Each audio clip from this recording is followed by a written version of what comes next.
Righto, welcome back guys. This is another stage of the process on my 200 build. So last time it was the whole conversion process, you know, probably the biggest part of the whole build.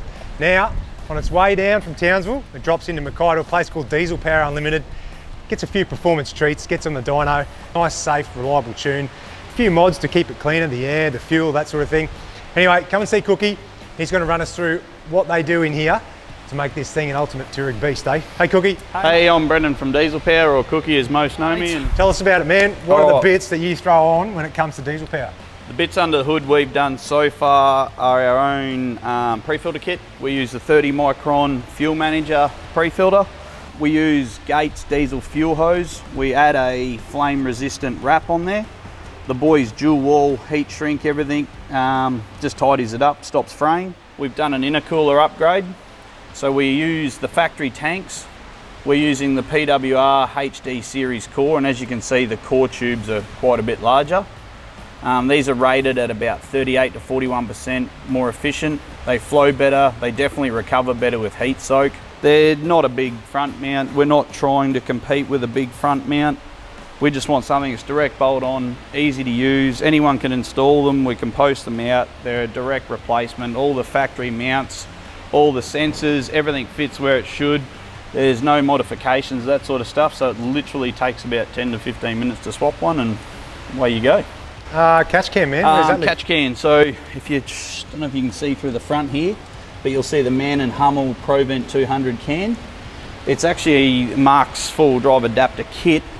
He uses the one-piece molded hoses, which are nice and neat. Everything fits, everything's got a place. Those hoses are a one-piece direct fit. You can't go wrong again if you wanted to do it DIY. Hey guys, JASE here, AAA Exhaust and Fab in Mackay. Here today we're at DPU and we're just going to show you a few of the mods that we've done on this Chop 200 series. So here today we've got a AAA Fab alloy airbox, runs a VDJ 200 filter. This airbox is purely designed to get better clamp pressure around the seal, as all the majority of the plastic ones are bypassing dust. It's got a notch here, so when the dual battery goes in, there's no problems there. In extreme conditions, we've got a BMC filter that we can run. That's an oil-based filter. And then we go to the back end and we'll have a look at the exhaust. Here, so we've done a DPF back system, so it's a twin 3 into a single 4-inch. The exhaust is tucked up very high, so you can see that the actual tow bar is going to be the lowest part, so we do that obviously to prolong the life of the system and prevent damage to the exhaust. So. Alright, so a dyno Cooky, tell me about it. What does it measure? How does it work? Righto, very brief, simple rundown. Basically, we reverse the vehicle up the ramps into the rollers on the bed. There are various different dynos, different brands. There's always the age-old debate of which does what. At the end of the day, the dyno is purely a tuning tool. It allows us to see things like horsepower, torque. We've got additional probes in there to measure air-fuel ratio. We log boost. You can log data off it, feedback. We can hold constant load. We can replicate road speed. You'll see it when we do a stock run and a tune. You'll be able to see all the log differences and what we're doing and how we're achieving, and it'll be good to watch. When you run it up, mate, yep, bring us over here. You've got a couple of big screens. This one will be so we can watch the numbers real time. You'll see in the top box, it's got power in kilowatt. So we're measuring at the wheels, not the flywheel. Some people do use flywheel. We stick to the wheel because it's more standardised across the board, I guess.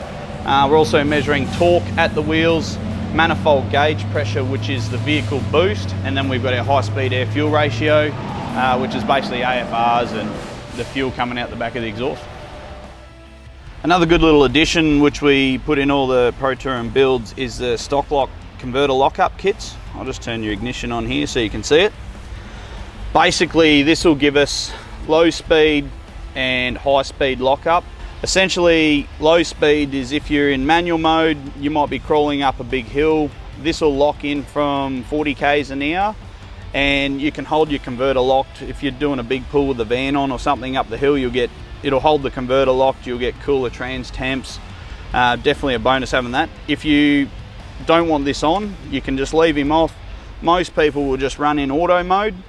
Auto locks up from about 85 kilometers an hour, and same thing on the highway. It'll stop all that converter flare.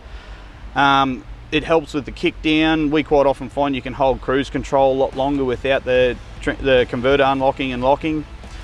We also get cooler tranny temps, obviously, and especially towing. And from my perspective on the dyno, we see great gains out of it. We're picking up around 15, 16 kilowatt at the wheels and that 60 Newton meters just by having that converter locked and not having the flare. So we try and option one of those with every 200 package. Righto, we've had a couple of runs on the dyno. We've done the bass tune, the map tune, we've spun it up. Come and have a look at the numbers quickly and then I'll show you Cookie. We've got another bit of a treat. So the baseline run up in the red, that's our max kilowatts, 143. You might not be able to see it in the camera. And then with the tune in, we're up to 179. So it's a fair increase in kilowatts. Swing in here, we'll speak to Cookie because we've got one more little thing to go, mate. Talk us through what we've done on the first two dyno runs and then what are we going to do now with this Cube Touch, man? So our 143 was stock with the exhaust. We've gone remap only, just a nice safe tow tune. You've got that 179.8, 24 pounder boost, nice 18.5, 19 to 1 AFRs. But we're going to give you, it's an ECU shop Cube Touch. It's just going to give you two more maps. Tune 1, tune 2, off. And that's as simple as that. So what we've done is we've added a little bit of boost on map 1. So if you're towing, you want to lean out the AFRs a little bit, it'll give you an extra 2 PSI over the standard tune. And then we're giving you some rail end boost in tune 2. It's a bit of a play tune, but it's still definitely safe and reliable.